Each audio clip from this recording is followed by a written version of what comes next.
You open Instagram and someone's talking about index funds. You switch to YouTube and someone's explaining options trading.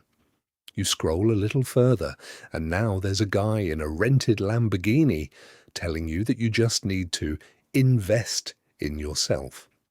And somewhere in the middle of all that noise, you're sitting there wondering, why does this feel so impossible? Here's the truth nobody's saying out loud. The financial advice industry is built on complexity. The more complicated it sounds, the more valuable it seems. The more strategies there are, the more content they can sell you. But your actual problem? It's not that you don't know enough, it's that you know too much conflicting information, and none of it is sticking. So today we're doing the opposite. We're stripping everything down. No frameworks with 47 steps. No acronyms that need their own glossary. Just 5 minimalist money rules, the kind that are so simple they feel obvious, and yet most people still aren't following them. And that gap between obvious and actually doing it, that's exactly what we're going to close. Let me paint you a picture. 2 people, same income, same city. 5 years later, one of them has 3 months of savings, 0 debt, and quietly invests every month.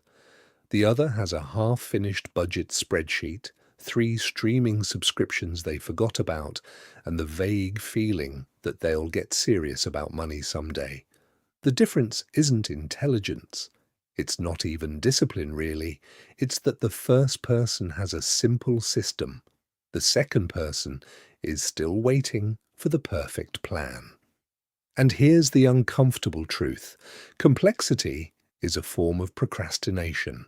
The more complicated you make your finances, the easier it is to not start.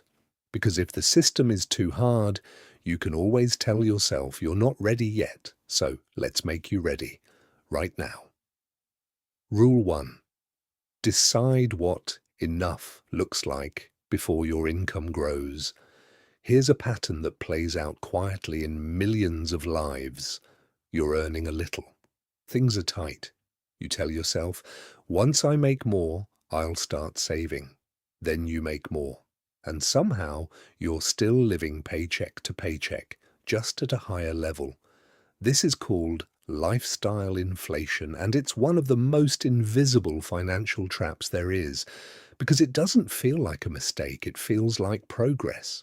A nicer apartment, a better car, upgrading your life as your income rises. Completely logical, completely human.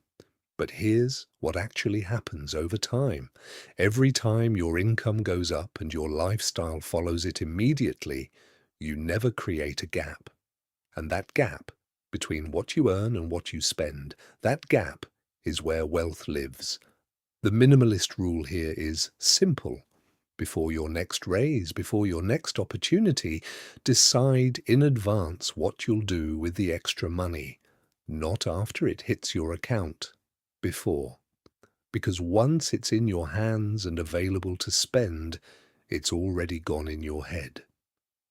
A real-life moment, someone gets a raise at work, not massive, maybe $300 or $400 a month more. Their first instinct is to upgrade their gym membership and finally get that couch they've been eyeing, both reasonable things. But if they'd made a decision in advance to put half of every raise straight into savings, automatically they would have added $200 a month to their future without feeling it. Over 5 years, that's over $12,000, not counting returns. The rule isn't don't enjoy your money. The rule is decide first, spend second. Rule 2, have one number you track every week. Most budgeting advice tells you to track everything, every coffee, every grocery run, every dinner out. And maybe that works for some people, but for most, it's exhausting. And what's exhausting gets abandoned. Here's a simpler default. Pick one number, just one. Your remaining balance after your fixed expenses are paid. Your weekly spending money, whatever makes sense for your life. but track that one number every week without fail. Why does this work? Because what you measure, you manage. Not obsessively, not with guilt, just awareness. You check in once a week, like checking the weather before you leave the house. It takes 2 minutes. And over time, that 2-minute habit becomes a kind of financial compass. You always know roughly where you stand. Think of it like driving. You don't need to monitor every system in your car while you're moving, but you do need to glance at the fuel gauge occasionally. That one number tells you whether you're fine or whether it's time to adjust. One number, one weekly check-in. That's the whole rule. Rule 3. Automate before you think. This one sounds technical, but stay with me, because it's actually the most psychologically powerful thing on this list. Every financial decision you make manually is a decision you have to make again next month, and the month after, and the month after that. And every single time, there's a moment where you could talk yourself out of it. Automation removes that moment entirely. Set up your savings transfer to happen the day after your paycheck arrives. Set up your investment contributions to move on a fixed schedule. Make the good decision once, and then let it run without needing your willpower every month. Here's a real scene. It's the 5th of the month. You've paid rent, you've covered your bills, there's money in your account, more than usual actually, and you think, I'll transfer to savings this weekend, but then something comes up, a dinner, a trip, a sale, and by the time the weekend arrives, the money's already been absorbed into life. That's not weakness, that's just being human. Automation isn't a cheat, it's acknowledging how we actually behave, not how we wish we would. When the money moves before you see it, you adjust to what's left. Always. That's not theory, that's just how it works. Rule 4. Build a financial floor, not a ceiling. Most people set goals. I want to have X amount saved. I want to hit X income. Goals are fine, but goals are ceilings. And ceilings are optional. A floor is different. A floor is the minimum you commit to, no matter what month it is, no matter how busy life gets, no matter how many unexpected things come up. Your floor might be small. Maybe it's $50 saved every month. Maybe it's one investment contribution, however modest. Maybe it's simply not going further into debt this month. Small is fine. What matters is that it's non-negotiable. Here's why this matters psychologically. When you set a ceiling, missing it feels like failure. When you have a floor, you can always succeed, even in hard months.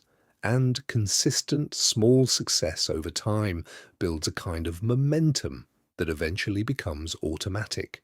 The floor is what keeps you in the game during the difficult seasons, and there will be difficult seasons. Rule 5.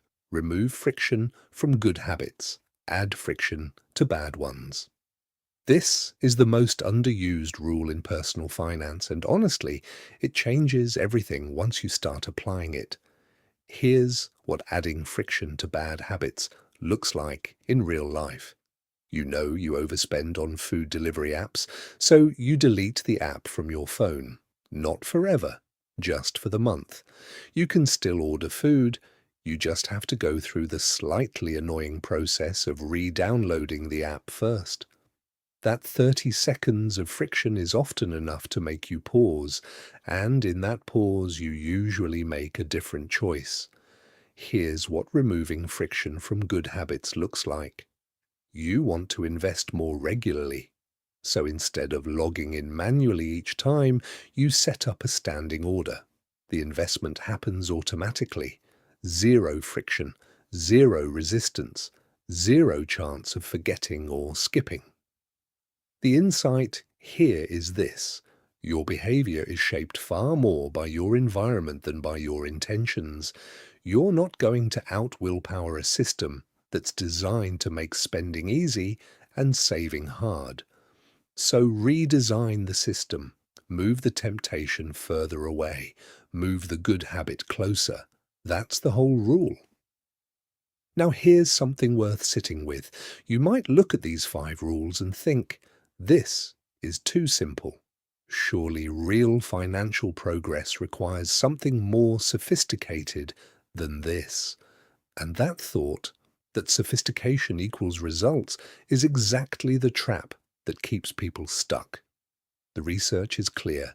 A modest savings rate maintained consistently over a decade outperforms a complex strategy executed inconsistently every time. It's not glamorous, it's not content-worthy, but it works. Real wealth for most people isn't built through the perfect investment or the right timing. It's built through boring, consistent behavior over long periods of time. The minimalist rules aren't a shortcut. They're the actual path, just without the noise. So here's your action plan. Not someday, this week. First, before your next income increase, write down exactly what percentage goes to saving and commit to that before the money arrives. Second, pick your one number, whether that's your weekly balance, your monthly spending, whatever fits your life, and check it every 7 days. Third, log into your bank account and set up one automatic transfer. Just one. Even if it's small, let it run. Fourth, define your financial floor. What is the absolute minimum you will do for your finances every single month? No exceptions. And fifth, look at your phone, your subscriptions, your apps, and ask honestly, where is the bad habit too easy? Where is the good habit too hard? Then make one change in each direction. That's it. 5 rules, 5 actions, no spreadsheet required. Here's the thing about simplicity. It doesn't feel like enough. That's actually why it works, because you'll do it. The elaborate plan you abandon in week 2 helps nobody. The simple rule you follow for 5 years changes everything. You don't need more advice, you need fewer, better decisions made consistently over time. Start there. If this way of thinking about money resonates with you, there's a lot more where this came from. Subscribe if you haven't already, and drop a comment below. Tell me which of these 5 rules you're starting with. I read every single one.